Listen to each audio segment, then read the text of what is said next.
আজ ৫ ফেব্রুয়ারি এক বিশেষ দিন, একটা বিশেষ তারিখ, যেদিন জন্ম নিয়েছিলেন ফুটবল বিশ্বের দুই অন্যতম সেরা প্রতিভা ও তারকা ক্রিশ্চিয়ানো রোনালদো এবং নেইমার জুনিয়র। যেদিনটার জন্য বর্তমান জেনারেশনের কাছে ফুটবল শব্দটা পূর্ণতা পেয়েছে, সৃষ্টিকর্তার আশীর্বাদ হিসেবে সবুজ গালিচার জন্য দুটি উপহার এসেছে। আজ আমাদের শৈশবের নায়ক রোনালদো এবং নেইমারের জন্মদিন। আর এই বিশেষ দিনে বিশেষ মানুষগুলোকে নিয়ে কিছু ভিন্ন গল্প জানাবো আজকের বিশেষ প্রতিবেদনে। ফেব্রুয়ারি মাস জানিয়ে আসে বসন্ত আগমনের বার্তা, সকল ভালোবাসার এক বহিঃপ্রকাশ। ফেব্রুয়ারি মানে প্রেমময় কিছু স্মৃতির আগমন, কিছু ভালোবাসার সংগ্রহশালা। কিন্তু আপনি যদি হন ফুটবল প্রেমী, তাহলে আপনার কাছে পুরো ফেব্রুয়ারি মানেই দুজন তারকার প্রতি আবেগ, তাঁদের প্রতি সকল সুপ্ত বাসনা। একজন ফুটবল প্রেমীর কাছে ফেব্রুয়ারি মাস মানে নেইমার জুনিয়র ও ক্রিশ্চিয়ানো রোনালদোর জন্মদিন।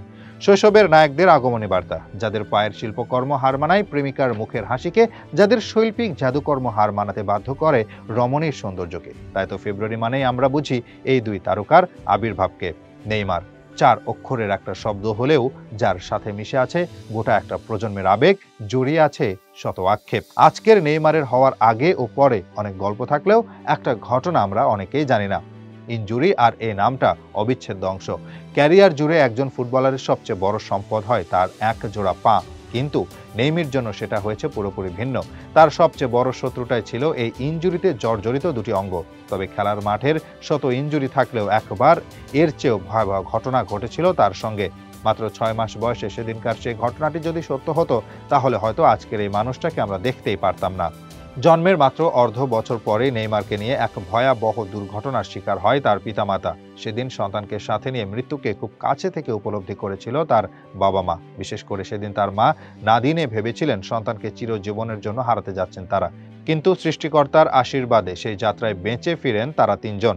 এরপর ধীরে ধীরে বড় হলেন নেইমার জুনিয়র। একের পর এক ধাপ পেরিয়ে হয়ে উঠলেন পেলে, রোনালদিনহোদের উত্তরসূরি।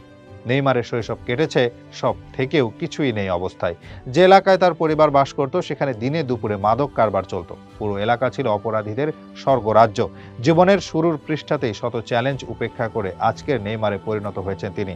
আর এজন্যই বোধহয় ইনজুরিও দমিয়ে রাখতে পারে না তাকে, কারণ এসব কিছুতে অভ্যস্ত হয়ে পড়েছেন এই সুপারস্টার। এখান থেকে একজন নেইমার আমাদের শেখায় বারবার ফিরে আসার প্রেরণা, প্রতিকূলতা জয় করার মানসিকতা। নেইমারের মতোই জীবনটা সহজ ছিল না ক্রিশ্চিয়ানো রোনালদো। ১৯৮৫ সালের এই দিনে পর্তুগালের মাদিরিয়াতে জন্মগ্রহণ করেন ক্রিশ্চিয়ানো রোনালদো। পুরো নাম ক্রিশ্চিয়ানো রোনালদো দস সান্তোস অ্যাভেইরো। মাত্র ৩ বছর বয়স থেকে রোনালদো ফুটবলের সংস্পর্শে আসেন। কৈশোরে তার প্রিয় দল ছিল বেনফিকা। যদিও নিজের সিনিয়র ক্যারিয়ার শুরু করেন বেনফিকার প্রতিপক্ষ স্পোর্টিং এর হয়ে, তার জন্মটা ছিল নিতান্ত এক দরিদ্র পরিবারে। অনাহার ও অভাবের সাথে জীবন কাটিয়েছেন। কখনো রাস্তায় ঝাড়ু দিতে হয়েছে, কখনো রেস্টুরেন্টে কাজ করতে হয়েছে। শত প্রতিকূলতা নিয়ে আজকের রোনালদো তথা দুনিয়ার অন্যতম সেরা ফুটবলারে পরিণত হয়েছেন। এমনও শোনা যায় দারিদ্রতার কারণে তাকে জন্মই দিতে চায়নি তার মা, অথচ সেই মানুষ আজ নিজের পারফরম্যান্স ও শৈল্পিক জাদু দেখিয়ে বিশ্বের সকল ফুটবল ভক্তদের মনে জায়গা করে নিয়েছেন। আর এই দুজন তারকা ফুটবলের জন্মদিন ৫ ফেব্রুয়ারি। শুভ জন্মদিন ফুটবলের দুই রাজপুত্র।